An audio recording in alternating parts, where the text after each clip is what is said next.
Essentially, LLMs are experts in everything, but by default, you get the average. People building things in a space and they're like, oh, I just built this in 2 days using AI. Did they build it from scratch or did they use an oracle for it? Using an oracle could be a shortcut. If something is triggering feedback, a self-correction, then it means that the model did something wrong. It's better if the model just doesn't do it wrong in the first place. If you want to have good taste, you definitely also want to have deeper understanding. Hi, everyone. I'm Christine Yip, and I'm here with my good friend, Brennan Kase. Brennan is one of the heaviest AI users I know, and I'm constantly asking him to explain what he's seeing in the space. For example, which tools are actually useful, what practices are emerging, where agents still break down, and what good builders seem to understand before everyone else. And at some point, Brennan and me realized that these conversations might be useful to other people who are also building with AI. So this conversation is us trying to make sense of it all. We'll talk through some emerging practices, which you can use to both develop and channel your taste when building with AI. So yeah, Brennan, we already had some conversations before we started this recording, and we are planning to talk about 4 emerging practices we've seen AI builders experimenting with over the past week. And these will be the kind of things that aren't fully mainstream yet, but are starting to shape how people build with these tools. Yeah, so I went to a conference in London called AI Native DevCon last week, and then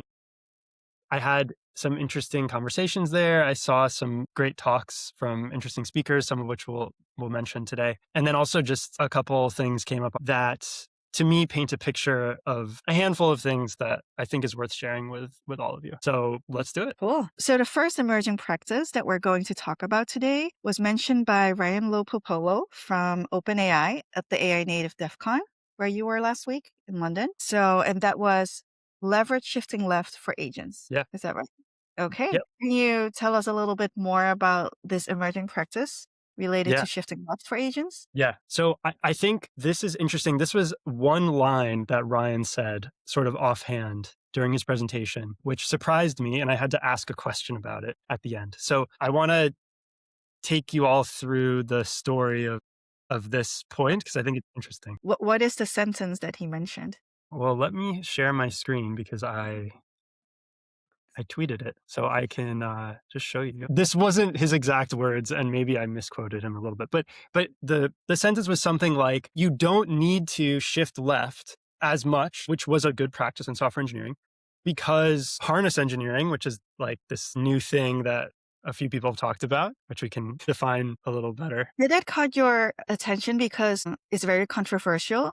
Was shifting left like super important in software engineering? Yeah, shifting left is generally seen as a good practice. And in particular, it's a practice that I thought that Ryan really took advantage of in the stuff that he talks about in his presentations and his blog posts. So that's in particular why this was very surprising to me. And also I didn't believe it until I Mhm. until I dug in and sort of understood what he was saying. Interesting. So Before we dive into it, could you like explain maybe like in a few sentences what is shift left? So we're all on the same page. yeah, so I'm going to pull up this nice image. Shifting left, let's see. Well, think about time on the x-axis, and what we're measuring is the time across the software or product development lifecycle. So, you start with understanding the user's needs, requirements gathering, architecture, design, coding, and then there's all sorts of testing, and then the product is released. The idea of shifting left is taking tests or errors that happen on the right-hand side and push them as left as possible. And in the context of modern software engineering practices that I guess I believe and I think Ryan exemplifies in some of the content that he's created, it's maybe focused on the testing side, and it's moving tests that are slower and that run less often to tests that can run really quickly and at very close to the point that you're writing the software. This intuitively is important with coding agents because coding agents are writing a lot more code and they're doing it fast. And so you'd expect, and it's generally good practice to get feedback to those coding agents as quickly as possible. Because then they don't go down the wrong route for too long and waste tokens. Exactly. Okay, but why does Ryan say like that's not as important anymore? It still makes sense to me to do it. Yeah. So Ryan is talking about this in the context of harness engineering, which is a term that he wrote a long blog post about in February, and this went kind of viral, which kind of described how his team is creating software with coding agents. And I think this was again further described and elaborated up Brigitte Berkler, who also gave a keynote presentation at the conference last week on the same topic. And so I guess I want to just describe harness engineering a little bit to give some context to help understand why Ryan claims that shifting left is less important. Okay. Hmm. Yeah. So harness engineering, well, it's about engineering the harness, and the harness refers to everything that's not the model in the context of a coding agent. So the model is the thing that we're doing inference on. Then part of the harness is the actual software that you're using to control the coding agent, and maybe it's plugins. So for example, Claude Code or Codex or Pi or OpenCode. And it's also, which plugins you have installed, what your system prompt is, these kinds of things. And then it also encompasses what Brigitte calls the user harness, which are made up of, here's another chart, are made up of feed forward and feedback controls, which she calls guides and sensors. So the guides are things that you put in markdown files that feed into the context of the agent ahead of time, or maybe the code of your project. So it's anything that goes in the context before the coding agent starts writing code. So like agents.md, for example. Yes. Agents.md, or if your agents.md tells the coding agent to read other markdown files, those would also be included. And then sensors are the things that give feedback to the coding agent as it's working and trying to perform its task. So these could be tests that run automatically every time the code is edited by a hook or because the agent decides to run it. And these sensors, when a test fails, for example, the the output of that test failure uh, gets included in the agent's inference um, the next time the agent runs its loop. And so it's a way to just in time inject context into the coding agent, which helps it correct itself if it's going down the wrong path. Yeah. So the agent is basically a loop and it just goes on until it thinks it fulfilled its task. And in this feedback step, it gives itself more context. So in the next loop, it will give a better output. Yeah. So this is the harness, and this is harness engineering is the idea of thinking carefully and engineering the ways in which feed forward guides and feedback sensors are supplied for whatever project you're building or whatever task you're doing. I think that's like a high level explanation. So I think we can go back to this point now. So I guess, okay, so why is it surprising? Let's start with that. It's surprising to me because harness engineering is about carefully engineering your sensors, for example, and shifting left is one way. Shifting a test left from a slow test that runs once in a while or a pull request review by a human and shifting that into a lint rule that runs every time the code is changed. It's much more efficient for coding agents to get that feedback and correct themselves. And so you are more productive. So if we're saying like shifting left is not as important anymore since we have harness engineering, does that mean like, well, because we have these feedback steps, the self-correcting feedback steps, the coding agent will self-correct it anyway. So shifting left becomes less important? Well, shifting left is the practice of introducing more of these feedback sensors into Mhm. your harness. So, or at least that's one interpretation, and I think that's the interpretation that Ryan was using when he was saying that he didn't like it as much. Uh, and yeah, and I think intuitively for me that was surprising because it seems valuable, right?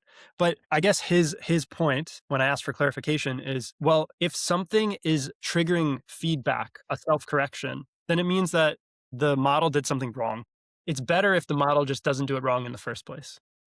And Mm, um, and so rather than relying so much on lots and lots of sensors that get triggered all the time, it's better to put more information in the guides, more information in the markdown files that get fed into the coding agent before it starts its work so that your sensors are triggered less often. Because whenever your sensor is triggered, you're spending a little bit of tokens. And then there's less tokens for focusing on whatever the task is at hand. Does that make sense? yeah, yeah, that makes sense. So maybe sometimes when sensors pick up things, maybe some users are like, yes, it found something.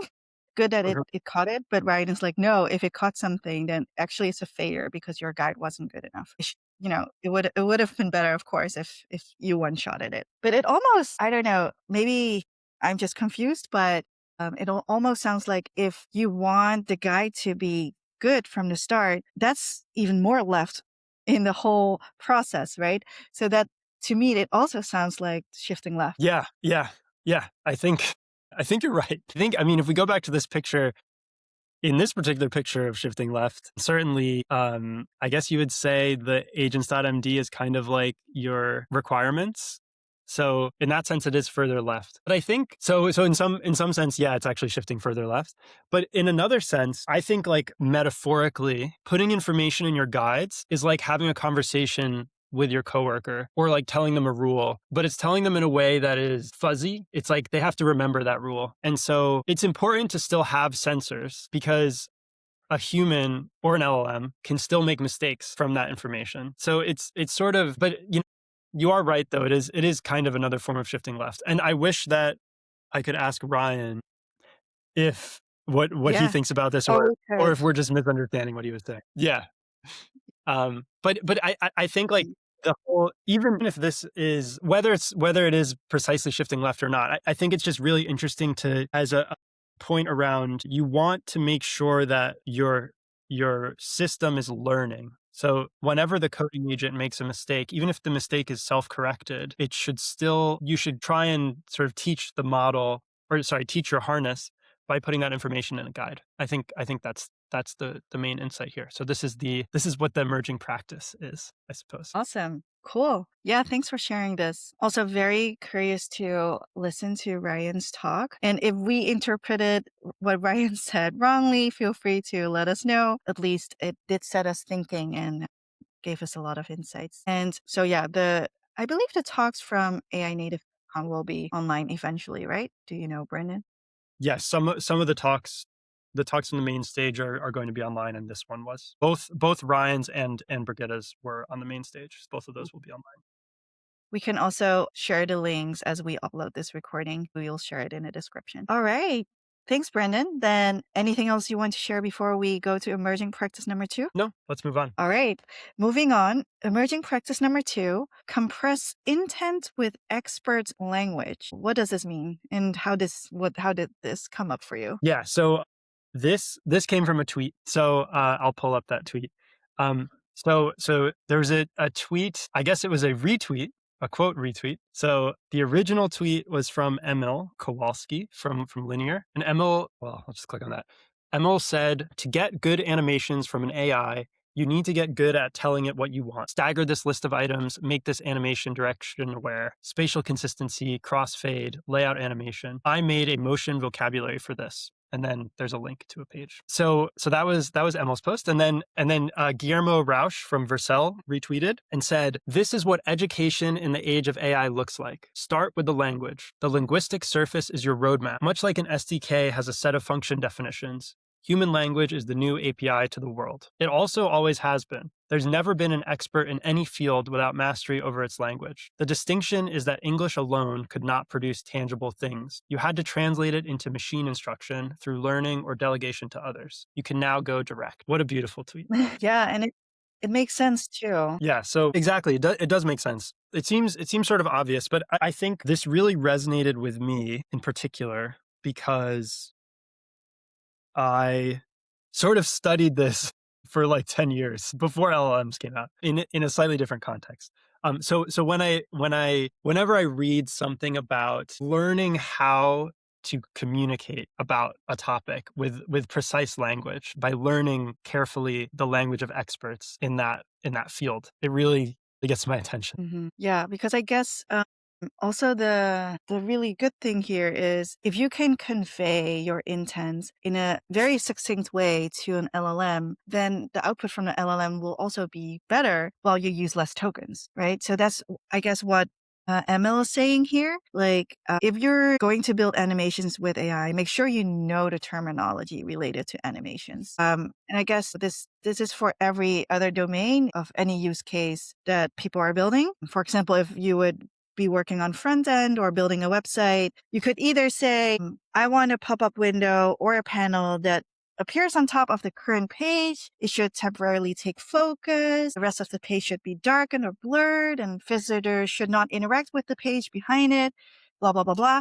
Or you could just say to the LLM, build a modal for me. So you just have to know what the term is for the thing that you're trying to build. Or if you're building something related to legal or law, then you need to know the language of lawyers. And I guess the beautiful thing is LLMs know everything, right? Right. They are an expert in many different domains. Yeah, exactly. So you don't really need to teach it. I mean, okay, I suppose if you're doing something really, really on the cutting edge, maybe you need to give it context with some research papers or something. But essentially, LLMs are experts in everything, but by default, you get the average. You get the average of everything. You get the average person who doesn't know much about all these things in its output. So not only are you saving tokens by being precise and using proper language, but you're also coercing the latent space of the model towards the expertise in whatever field you're talking to it with that correct language. Interesting. So basically, it's so interesting you're saying the latent space. So basically, it almost appears as a everyday coworker, but actually it knows so much more, but it's not really showing it as apparently. Yes. One other thing I thought was super interesting is that in our previous discussion, you went even a step further. In the examples that we just talked about Emil's animation and building a website, basically it was just about using the domain language related to the thing that you're trying to build. But when we talked previously, you pulled in also another domain when you were trying to build something. Could we dive a little bit into that? Yeah. Yeah. So this is the thing that I was obsessed about for a long time, for many years. And it's, I guess I wrote about it. I'll just pull up. I have a blog post from 2020, and there's just a paragraph here. Well, okay, so just quickly, the idea is using algebraic structures, thinking about algebra when designing software. And I think it's interesting in 2020, in my intro, I'll just read this out. I wrote, these structures give names to incredibly abstract notions, notions that we otherwise, as humans, would have a hard time discussing. When something has a name, our brains can reason about them. Shared vocabulary means more productivity for teams. Moreover, using these proper names introduces about 100 years of mathematics and computer science content for further study. That's such a great way to phrase it. Basically, with LLMs, because they're so smart, there's more opportunity to find shared vocabulary that you and LLM have. And because LLMs have they're an expert in everything, the shared vocabulary is huge, could be huge. So we could Exactly. exploit it more. Yeah. Interesting. So in like something that I explored is, hey, if we use algebra when building software, we can solve hard problems, build good libraries, communicate with our teams effectively, and all these things. And this is like doubly or triply true with LLMs. So just to I think it's interesting. One example that I used like a long time ago is also animations. So I thought it'd be interesting for me to just show that quickly. So the shared vocabulary that you're using here is not only about animation, but also related to algebra. So you're combining terms from both domains in this example. Yes. Although I will say I'm definitely not an expert in the animation domain, and I did not study that too well in particular, but certainly from an algebra sense, this example I think does a good job Okay. showing. So I'm very curious how we could use algebra for building something else that initially when I hear it, it doesn't like ring a bell for me that it's related to algebra. So very curious about this example. yeah. So just really quickly, I don't want to spend too much time on it. I guess anytime you can think about a problem in terms of a small list of primitives that can be combined together in in a few ways, but you can just keep recombining them. to build something really complex, you can take advantage of algebra. I guess the metaphor first is like Legos, there's a few different Lego blocks, but even with just a few blocks, if you build them in different ways, you can build cities and towns and castles and all these things. So in this case, let's do the same thing with animations. So let's say an animation is our core object, and we can just say an animation is something that happens over time. But it can be anything that happens over time. And then you can combine animations together. So this is an exploration of choreographed animations. So it's animations that you configure ahead of time in kind of like a movie. So, for example, if you have an animation for growing a circle and you have a different animation for fading out a circle, well, you can run them at the same time, for example, and we can call that addition. And if you run those two animations at the same time, you get what's on the video here, if you're watching the video, which is a circle that grows and fades out at the same time. Okay, makes sense. And you could also run animations one after another. Rather than at the same time, you could have one complete and then start the other one and then complete that. And that's sequencing one animation after another. We could call that multiplication. And it turns out if you choose multiplication for sequencing and addition for parallel, a lot of the algebraic laws that are true on integers, like addition commutes, 1 plus 2 is the same as 2 plus 1, that multiplication distributes over addition, which is like something you might have learned in school. These things are true for animations as well. And what that does at the end of the day is in just a few operations, you can build really complex things and give a lot of power to users of software libraries. And this was true for humans, but it's true for LLMs as well. If you can describe a software surface area in less tokens, then you have more context to spend on, doing whatever you need to do. So I think it's interesting as an example of something that you can apply to, like you were saying, something else. So it's animations and I'm writing software with algebra. You could, for example, write software using logic and apply that to law. So you can mix and match and pull in language from different fields and use them at the same time, and you get to tap into the expertise of the LLM, wearing different sort of expert hats at the same time, which is cool. It sounds like what you're doing in this example is like what you're asking is basically what are the algebraic properties that also work in animation? And here you've shown like, okay, addition is commutative. So no matter what sequence, you get the same results. So basically what here on screen, I see grow circle plus fade out.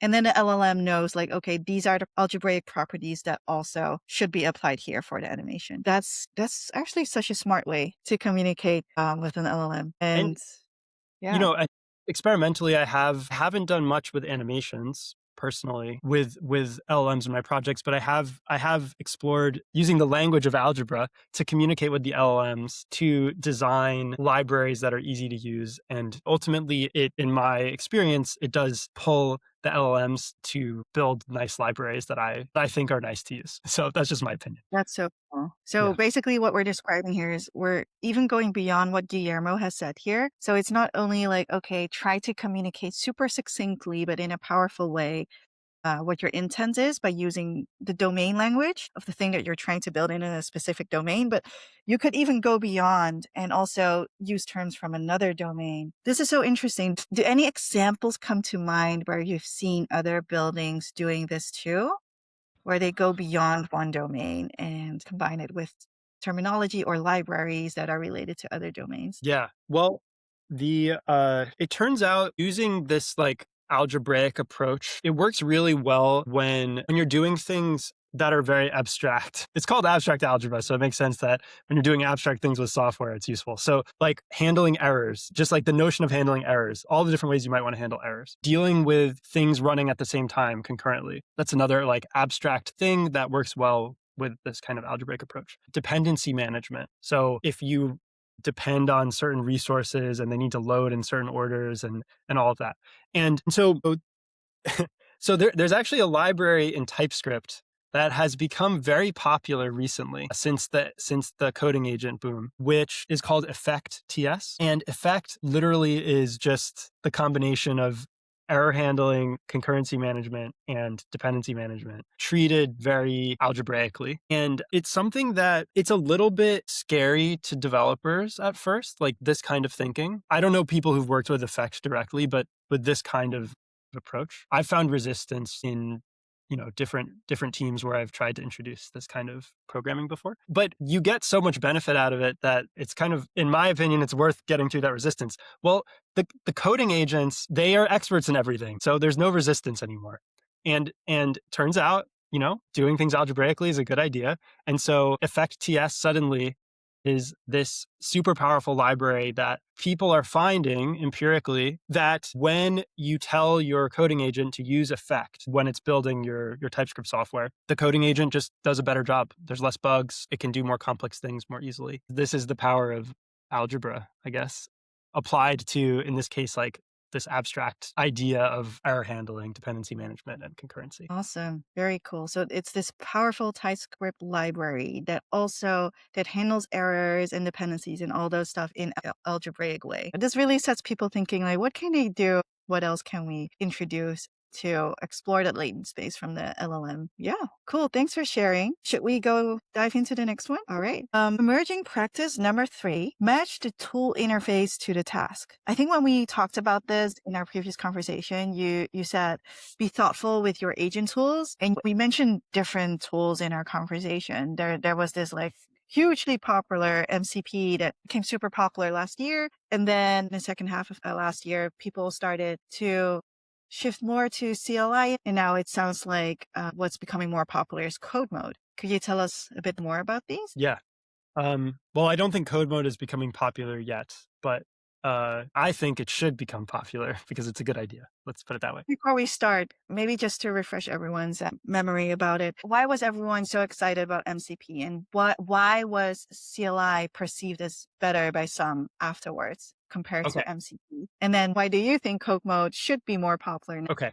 So I think in order to have this discussion, it's important to understand the agent loop carefully. So the agent loop, which is what our coding agents do, or any agent, is something like, send prompt, get result, decide, call a tool, or done. If it's call a tool, call the tool, get a result, put the result back into context, and then call inference again, get another result, and maybe you'll call a tool, and then you just keep looping until you're done. In the early days, you had to hard code your tools. So in the system prompt for the agent, you'd say, okay, you have the ability to get the weather or use a calculator. And then you specified how the agent in its response can say, hey, I want to call the weather, and get the Oh result. yeah, I still remember those days. Yeah. And this was a little strict, I guess. And so enter MCP, Model Context Protocol. What MCP is it's literally a layer of indirection so that your tool call can be defined outside of the agent loop. So the tool that we put in the agent loop is call MCP, basically. And one of them is, get information from MCP server to tell me what the tool does. And the other one is call MCP tool with the information I got from the server.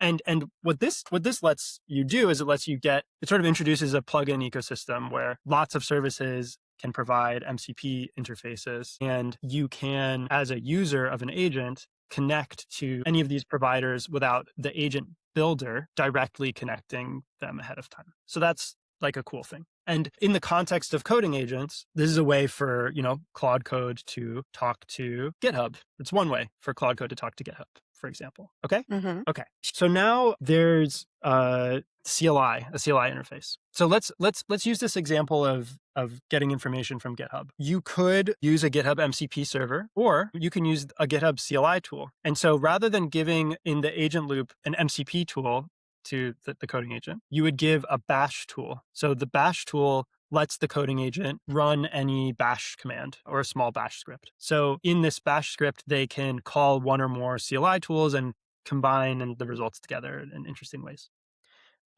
So for example, if we wanted to get the issues associated with a certain GitHub repository, I could make an MCP call to GitHub to get the issues, I get the result back, and then I give it to the user. Or with the CLI tool, I can make a bash call. The bash script can use the GitHub tool to get the information about the issues, and then I give it back to the user. Okay, it's about the same. Now, the interesting thing comes when you want to do something more complex. I'm going to use another simple example, which is count the number of issues on a GitHub project. And let's just say there's no MCP call for that directly, or there's no CLI call for that directly either. You only have the ability to get all the issues. If you think about what the agent loop is doing, the loop goes and the agent decides, I want to call GitHub to get the issues, gets back the issues, those issues enter context, and then inference runs again on whatever the context was before, plus the results of those issues. And then maybe the agent needs to use another tool to count, or maybe it counts by looking at the context, and it gives you the answer. Now, with the CLI tool approach, the agent decides, okay, I need to use the GitHub tool. But rather than just getting the results of the issues back into context, the agent decides, okay, get the issues with the GH tool and pass the results of those issues to another CLI tool called WC, for example, which can count the number of issues. And then what it gets back is just the number. And so the context that's used is much smaller. There's only one tool call, and then you get the result. So using the CLI, using Bash lets the agent put more information or more logic, can do more, and compose together different tools in one logical agent tool call, which is just more efficient. So because it was just one agent tool call, when you do it with the CLI, and in your example, it did getting the issues and counting the issues right after one another. So basically, the LLM doesn't feed all the intermediate results back into the loop and redo the loop basically before it does the counting. It just gets past the intermediate results from the previous step. Basically, your context window stays cleaner. Yes. Well, interesting. That makes sense. And this is why the world has shifted a lot of momentum towards CLI interfaces rather than MCP, because it's just more efficient. Now, the interesting thing is you can take another step, and this is code mode. So this is something that people have been discussing, I think, since this year. So it's been a few months. I'm going to motivate this with another example. So I'm going to use a real example. So Anthropic just this week released let me share my screen. Let's see. Here it is. Anthropic released dynamic workflows this week or last week.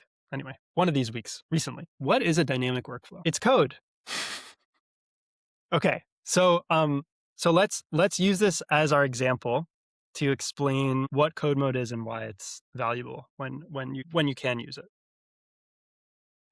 Is this their form of code mode, or is this something different? So dynamic workflow. Code mode is you can think of code mode as the interface to a set of tools, or like a tool that you'd plug into your agent. So in this case, dynamic workflows is a code mode style way of allowing Claude Code to interact with subagents, to orchestrate subagents, basically. Cool. So maybe the analogy is like dynamic workflows and allows Claude Code to interact with subagents using code. And in code mode, it allows the agent to interact with tools using code. That's the analogy. Is that right? Yeah, dynamic workflows allows Claude Code to interact with subagents using code, but I haven't motivated why that's good yet. Okay, tell us. So the task is to work with subagents. So that's spawn subagents, wait for subagents, and sort of organize subagents in different ways. So you could start with just a simple tool call or an MCP. And let's say I want to create 5 agents, and each of those creates 2 agents. And then I wait for all the results of those agents to come back. So that's the orchestration I want to do. So if I was using tool calls, I would make a tool call to spawn each agent. Maybe I could spawn 5 at a time. And then for each one, I would have to spawn more agents. So we're at, 10 tool calls, maybe at the minimum, maybe like 20. And then wait for the results of all of these, which is at least another one.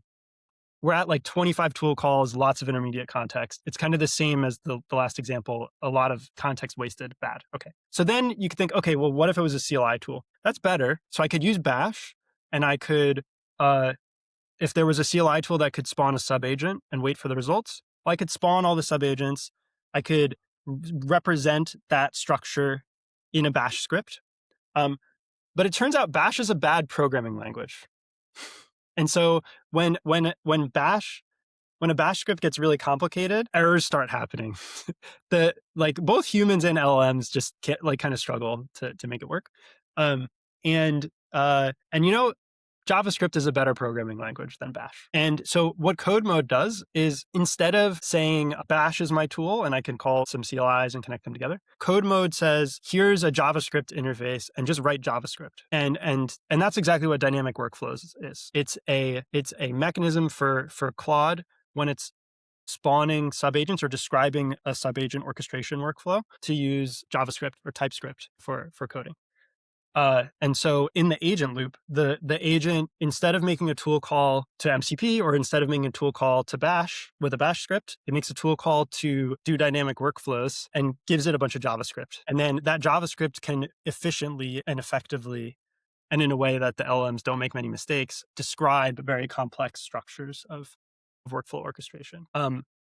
Interesting. And how's that where how does it relate to using code mode for using tools? This is just an example of a tool that works really well with code mode. I can give more examples. So there's a Cloudflare I guess in February, presented a mechanism to do search with code mode. I won't go through that whole blog post, but basically the search API for Cloudflare is very powerful. So rather than exposing all those little details through a CLI tool, maybe they are also exposed to the Cloudflare CLI tool. But in order to take advantage of all those features and being able to be flexible, the Cloudflare team found it helpful to provide a code mode interface. So the tool gives JavaScript to Cloudflare, and that JavaScript describes how you want to do your search when the tool call comes back. So that's another example of code mode. Cool. So it sounds like code mode is really good if you want your agents to write arbitrary programs that are doing like more complex, or if you want it to be more flexible and do more complex logic. Yes. That's Yes. when code mode will shine. And Yeah. Bash is basically really good at combining like maybe CLI calls from different tools, but not really good for writing arbitrary programs that can do very flexible things and puzzling them together. Then code mode is better in that situation. Is that right? Yes, exactly. Yeah. So code mode is not something that can just replace using the Bash tool. The Bash tool is amazing. It's important for combining CLI tools together, like you said, efficiently. But code mode is useful when their tool that you're using has enough complex behavior that you could design some kind of interface, some kind of API to control it with code. Let me give one more example. This is something that Mhm. I used in one of my projects a month or two ago. So let's see if I can, yeah, I have it here. So one of my projects is building a Game Boy game that runs LLM inference. So it's just like a fun Cool. little project. When you're building a Game Boy game, it's important to have ways to debug issues. And there's a tool called a debugger, which lets you step through instructions carefully and inspect hardware state of the Game Boy when it's running in an emulator. So um, you can build a debugger that has a bunch of buttons on it, and that's hard for an LLM to use. So then you can say, okay, well, I can build a CLI debugger, and then that's easier for the LLM to use, and it is. But I found debuggers are complex enough that actually it makes sense to provide a code mode interface. So my debugger CLI tool has a code mode in it where you feed it JavaScript. And that lets you, that sort of gives a lot more power to the system. So for example, one thing that's like doesn't really make sense to do from a CLI tool context is like automatically running logic every time a certain part of the Game Boy game executes. So for example, every time I hit this instruction, look at the Game Boy state, and if it's in this current state, set new breakpoints that do this over here. So these kinds of instructions, it's very hard to come up with a way for a CLI tool to express that logic, but it's very simple to express that in JavaScript. And when I tell my coding agent to use this debugger in code mode, it can come up with those complex scripts by itself. And I found it useful for debugging. Interesting. So basically, you're telling like the LLM, this is how you code the tool in order to use it. Yeah, so I have a skill for the Game Boy debugger that has a code mode interface. Yeah. And that skill teaches the LLM how to work with the complex interface and write software to sort of get the most out of it when it's debugging. Very cool. So basically, I guess the lesson here is understand why or the cost of using these different ways of giving your LLM tools so you can make good decisions, tasteful decisions to choose one over the other. Yeah, yeah. And by the way, sometimes you need to use MCP. It's easier to deal with stateful services using MCP. It's still possible with CLI tools, but it's a little bit annoying. So if you have some kind of stateful service that you're interacting with, it can be nice to use MCP over CLI in that case. So yeah, be thoughtful. And I think when you can use code mode, you'll unlock a new superpower with your coding agent. That's very cool. It sounds like if you want to have good taste, you definitely also want to have deeper understanding so you can make those tasteful decisions. All right. Yeah. Thanks for walking us through this. Anything you want to share before we go to our last emerging practice? No, let's do it. All right. I also really like this last one. Emerging practice number 4, use oracles when you can. Can you tell us more about it? Yeah. So this idea was one of the points that a speaker at AI Native DevCon made. It was Justin Cormack. He's the ex-CTO of Docker. And Justin is rebuilding his own version of AWS S3 from scratch as a fun project. And I guess, so oracles. So what is an oracle? Let's start with that. So an oracle is some system that you just say is correct. So in Justin's example, since he's rebuilding AWS S3, the real Did he build it using Oracle? Just quick question so you yes, can all follow along. well, so he's building a clone of AWS S3. There's the real Amazon S3 is an Oracle, or it can be an Mhm. Oracle for his version.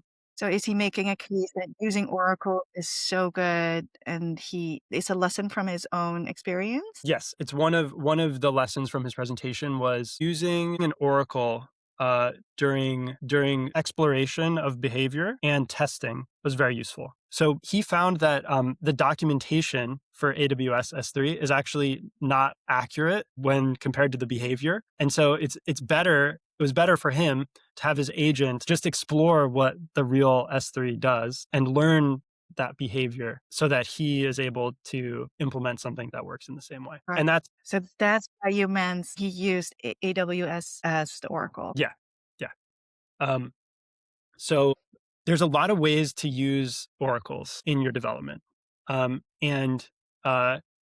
and as Justin's saying, it's really useful. So I did a project and took advantage of this. I guess just really quickly, I worked on another Game Boy emulator project where I was building a GPU emulator for Game Boy, and I used a known good CPU Game Boy emulator as an oracle. And once I had infrastructure set up so that in my harness, so that the agent could just automatically check against the real working emulator and mine, the agent was able to run autonomously for a few days and just get everything working perfectly, basically.